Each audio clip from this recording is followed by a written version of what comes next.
미국 권력 서열 3위인 하원 의장에 공화당의 케빈 메카시 의원이 선출됐습니다. 공화당 강경파의 반대로 15번째 투표 끝에 당선됐습니다. 메카시 의원은 금요일 자정을 넘겨 토요일 새벽까지 진행된 투표에서 216표를 얻어 212표를 얻은 민주당 제프리스 의원을 누르고 하원 의장으로 확정됐습니다. 천신만고 끝에 미 하원 의사봉을 쥐게 된 메카시 의원은 친트럼프 성향의 보수주의자로 평가됩니다. This moment calls for restoring trust within our country and with each other. In that spirit, I will work with anyone and everyone who shares our passion to deliver a better future for the nation. I hope you'll join me. 메카시 의원은 자신을 반대하는 강경파 의원들과 물밑 협상을 벌여 하원 의장 해임 결의안 제출 기준을 의원 1명으로 완화하는 등 여러 요구를 수용했습니다. 그는 하원 의장이 되면 중국 문제를 다루는 특별위원회를 구성하고 타이완을 방문하고 싶다고 말하는 등 중국에 강경한 목소리를 내왔습니다. 우크라이나에 대한 미국 정부의 지원에도 백지 수표식 지원은 안 된다는 입장이어서 하원에서 제동이 걸릴 가능성이 커 보입니다. 북핵 문제에 대해서는 확장 억제 강화 등의 조치에 대해 의회 차원의 공감대가 형성된 상태여서 크게 달라지지는 않을 것으로 전망됩니다. YTN 한영규입니다. 미국 하원이 처음 개원하는 날, 한 초선 의원의 언론의 관심이 집중됐습니다. 브라질 이민자 2세 출신으로 뉴욕주 롱아일랜드가 지역구인 조지 센토스입니다. 중간 선거 때 공개적 동성애자가 연방 하원 의원에 처음 당선됐다고 해서 화제가 됐습니다. 그러나 뉴욕 타임스 등의 보도에 따르면 그의 경력은 처음부터 끝까지 가짜입니다. 동성애자도 아니고 골드만삭스 등 대형 투자은행에서 일한 적도 없으며 대학 학위도 가짜입니다. 조부모가 유대인 학살 생존자라는 근거도 없었고 건물 13채를 소유하기는커녕 세방살이 신세였으며 운영한다던 동물 자선단체도 실체가 없었습니다. 한 가지 확실한 건 그가 20살이던 2008년 브라질 리우의 옷가게에서 수표책을 훔쳐 $700를 유용해 수사를 받았다는 것입니다. 가짜 학력과 이력 논란이 일자 조지 센토스는 언론 인터뷰에서 학력과 경력 부풀리기를 일부 인정하면서도 이력서를 단지 꾸몄을 뿐이라고 주장했습니다. 가짜 학력과 경력에 속아 그를 하원 의원으로 뽑은 지역구 주민들은 기가 찰 노릇입니다. We do not want to be represented by a clown in Albany. 센토스의 의원 자격을 박탈하려면 전체 의원의 3분의 2가 찬성해야 하지만 당장 한석이 아쉬운 공화당 지도부는 센토스 축출에 미온적입니다. 이런 가운데 뉴욕 연방검찰 등은 센토스가 유세 과정에서 학력과 경력, 범죄 이력을 속인 것이 선거법 위반과 사기 혐의에 해당하는지 본격 수사에 착수했습니다.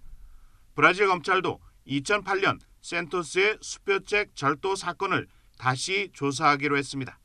YTN 임수근입니다. 토요일 중국에서 인천공항으로 들어와 PCR 검사를 받은 단기 체류 외국인은 291명. 이들 모두 음성 확인서가 있었지만 도착 직후 14.8%인 43명은 양성으로 판정됐습니다. 음성 확인서 제출이 의무화된 지난 사흘간 양성률은 12%에서 23%까지 치솟았다가 다시 14%대로 감소하는 등 들쑥날쑥한 상황.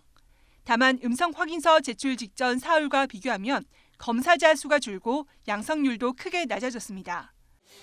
방역당국은 일자별 편차가 있을 수 있어 일정 기간 추이를 관찰한 뒤 분석과 전망을 하겠다고 밝혔습니다. 지금은 시기적으로 입국하신 지 얼마 안 된 기간이고 다만 입국적 검사를 하지 않았을 때와 입국 전 검사를 하고 왔을 때의 차이가 한 60% 정도의 비율로 감소를 했기 때문에 입국 전 검사에서 걸러진 환자들이 상당수 있다. 단기 체류 외국인뿐 아니라 중국에서 들어온 내국인과 장기 체류 외국인 확진까지 더해지며 해외 유입 확진자 78%는 중국에서 유입됐습니다. 이런 가운데 국내 신규 환자 규모는 주춤하며 실내 마스크 의무 조정 기준을 처음 충족했습니다. 최근 2주 연속 주간 신규 확진자 수가 전주와 비교해 감소하며 중환자 병상 가용 능력과 함께 4개 기준 가운데 2개 이상을 충족한 겁니다. 신규 변이와 해외 상황 등을 고려해 실내 마스크 조정 시점을 결정할 것으로 보입니다. 그 부분은 저희가 사실 그 중국의 변수를 조금 같이 감안을 해서 상황을 또 전문가들의 의견을 충분히 들어서 결정을 하도록 그렇게 하겠습니다. 중국의 격리 의무 해제 이후 동남아 등을 거쳐 국내로 들어오는 입국자가 늘 수 있어서 중국발 확산 파장이 일상 회복의 마지막 고비가 될 전망입니다. YTN 신윤정입니다.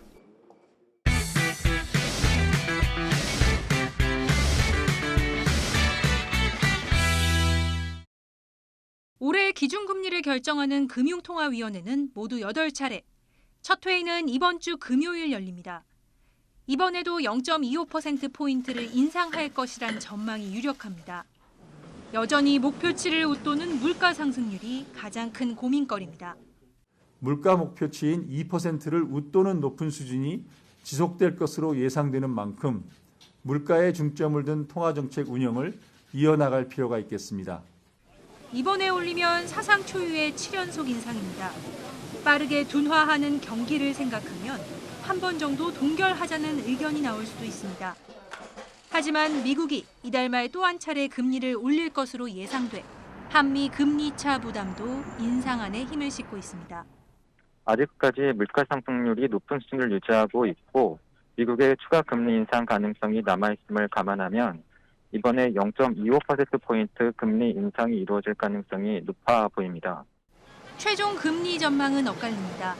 지금까진 3.5%를 바라보는 위원이 다수였지만 이제는 물가뿐만 아니라 경기 둔화, 국제 정세 등 고려할 변수가 한층 복잡해졌습니다.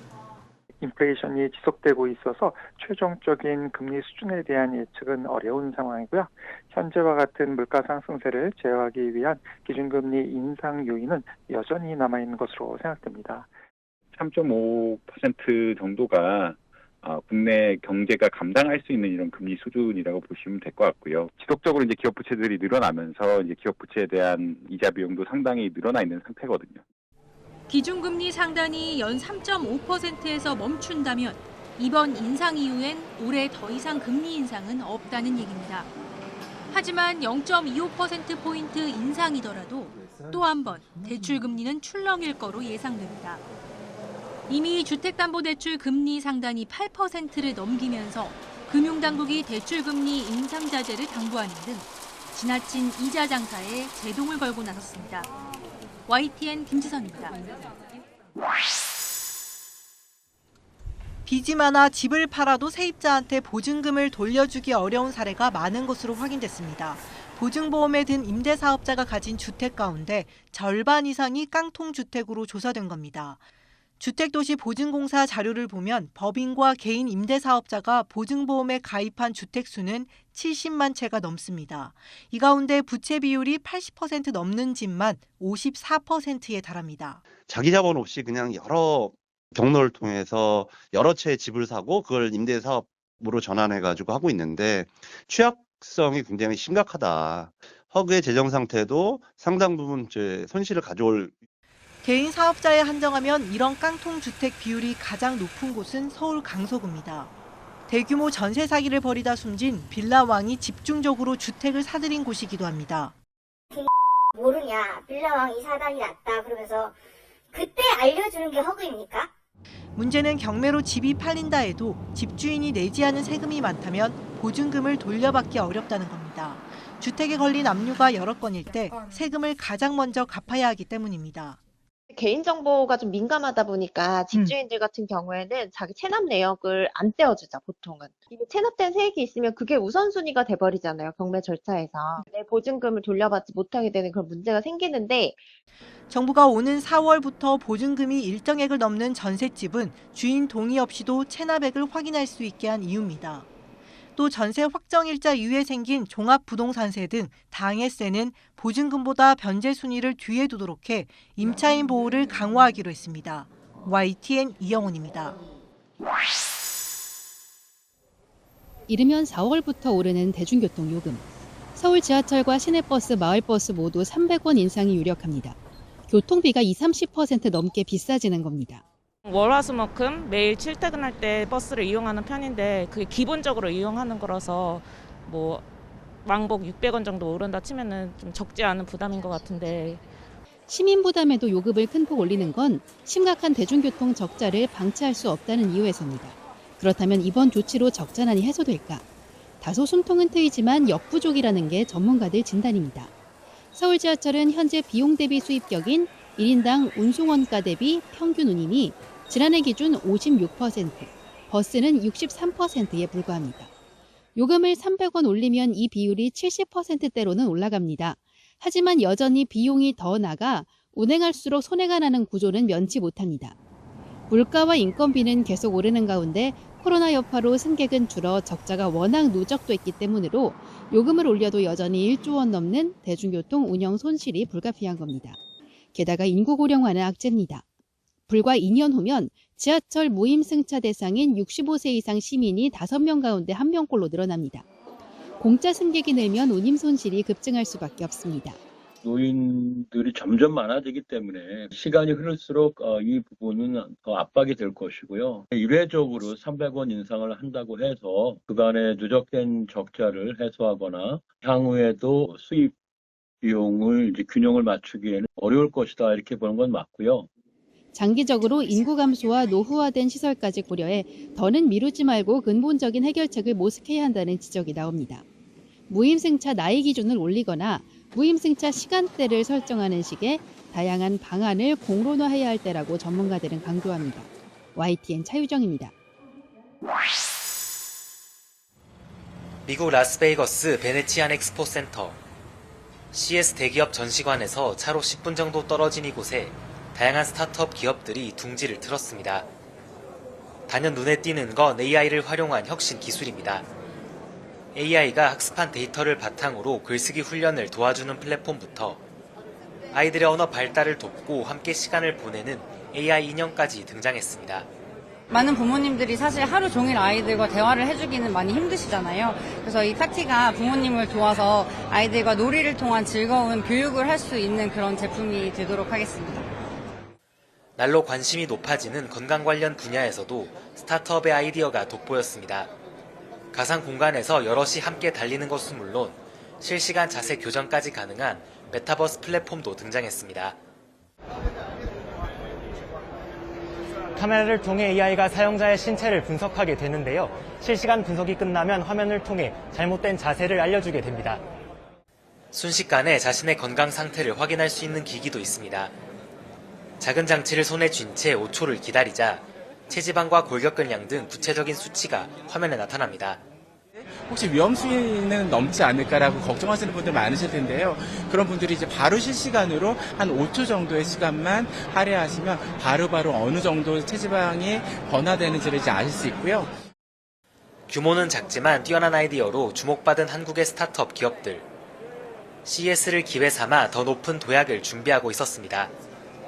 미국 라스베이거스에서 YTN 김철입니다.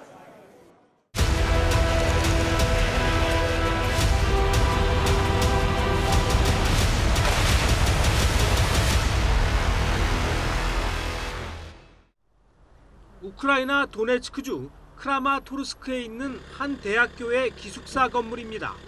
현지 시간 8일 밤 러시아군의 로켓이 연달아 날아들었습니다. 앞마당에 큰 구덩이가 패였고 유리창도 성한 곳이 없습니다. Конечно, в 12 часов ночи он прилетел оттуда, и вот видите, что случилось. Вы сами видите, что я буду говорить. 러시아 국방부는 이 건물 2개 동이 우크라이나군의 임시 기지였다고 주장했습니다. 또 이 공격으로 우크라이나군이 무려 600명 이상 숨졌다고도 했습니다.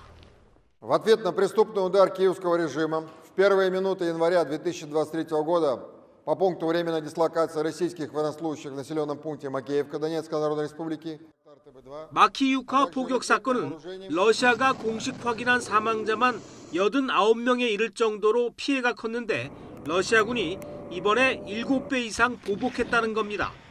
하지만 현지 지방정부 관계자들의 얘기는 전혀 다릅니다. 교육시설 2개 동과 아파트 건물 등이 손상됐지만 사상자는 없었다는 겁니다. 로이터 통신도 러시아가 지목한 건물 2개 동이 일부 부서졌지만 사상자가 나온 흔적은 보이지 않았다고 보도했습니다. Нет, перевернулась и улеглась подальше. Не думаю, что делать, пойду подальше. 이런 가운데 푸틴 러시아 대통령의 정교회 성탄절 36시간 휴전 명령도 역시나 위장술로 확인되고 있습니다. 러시아군은 휴전 명령이 발효된 6일 정오 이후에도 도네츠크주 크라마토르스크와 바흐무트에 로켓과 포탄 공격을 가한 것으로 전해졌습니다. YTN 이상순입니다.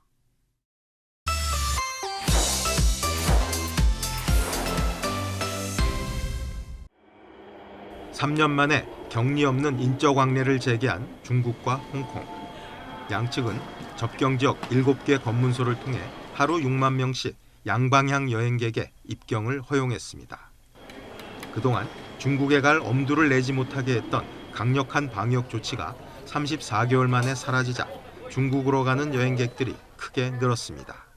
因為我已經2年未見過老婆啦，想快啲翻去見老婆。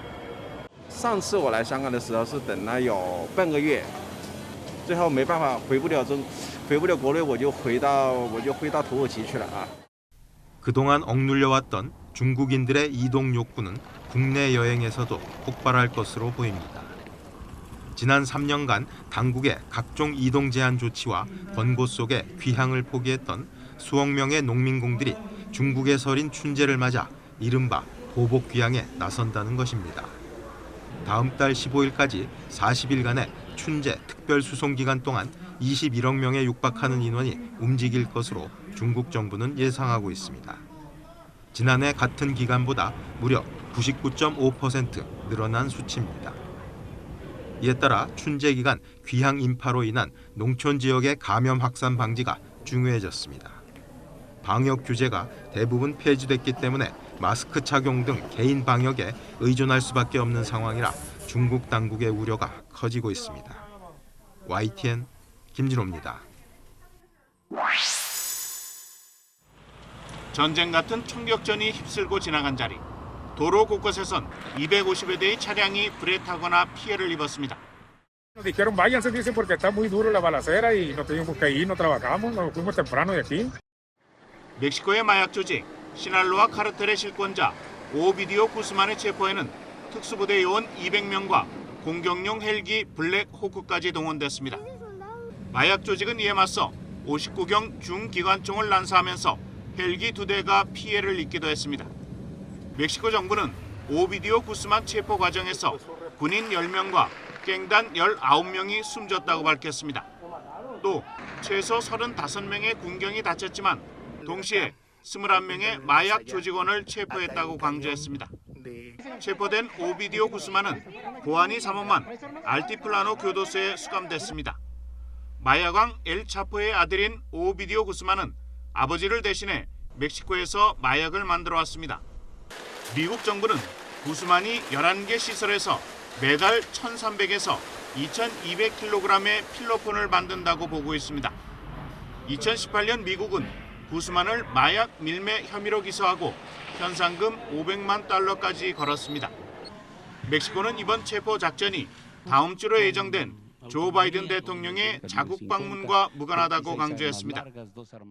Actuamos con autonomía, con independencia. Sí hay cooperación como gobierno soberano, independiente. 미국은 구스만에 대해 범죄인 인도를 요청할 것으로 판단됩니다. 다만 멕시코 법원이 구스만 측이 제기한 즉각적인 인도 금지 신청을 받아들여 미국이 구스만 신병을 확보하기까진 시간이 필요해 보입니다. YTN 임수근입니다. 보소나루 전 대통령 지지자 수백 명이 국회의사당 앞에 설치된 바리케이트를 두고 경찰과 대치했습니다. 이들은 곧 바리케이트를 넘어 침입해 의사당 시설물을 못쓰게 만들고 의장석에 앉아 난동을 부렸습니다. 일부는 건물 지붕에 올라가 브라질 군대의 쿠데타를 촉구하기도 했습니다. 시위대는 인근에 있는 대통령궁과 대법원에까지 몰려가며 일대를 아수라장으로 만들었습니다. 홍수 피해 지역을 방문 중이던 룰라 대통령은 시위대를 광신도 파시스트로 지칭하며 정부가 개입해 강력히 처벌할 것을 천명했습니다. Nós achamos que houve falta de segurança e eu queria dizer para vocês que todas essas pessoas que fizeram isso serão encontradas e serão punidas. 경찰은 최루탄을 쏘며 진압에 나섰습니다. 토니 블링컨 미국 국무장관은 민주주의를 심각하게 위협하는 것이라며 브라질 시위대의 의회와 대통령궁 습격이 즉각 중단돼야 한다고 말했습니다. 이번 브라질 사태는 지난 2021년 1월 6일 트럼프 전 미국 대통령 지지자들의 의사당 난입 사태의 복사판처럼 진행됐습니다. 지난해 10월 룰라 대통령이 50.9%대 49.1%란 근소한 득표율 차이로 결선 투표에서 승리를 거머쥔 대선 이후 보소나루 전 대통령 지지자들은 룰라 취임 반대 시위를 벌이는 등 선거 불복 움직임을 보여왔습니다. YTN 이종수입니다.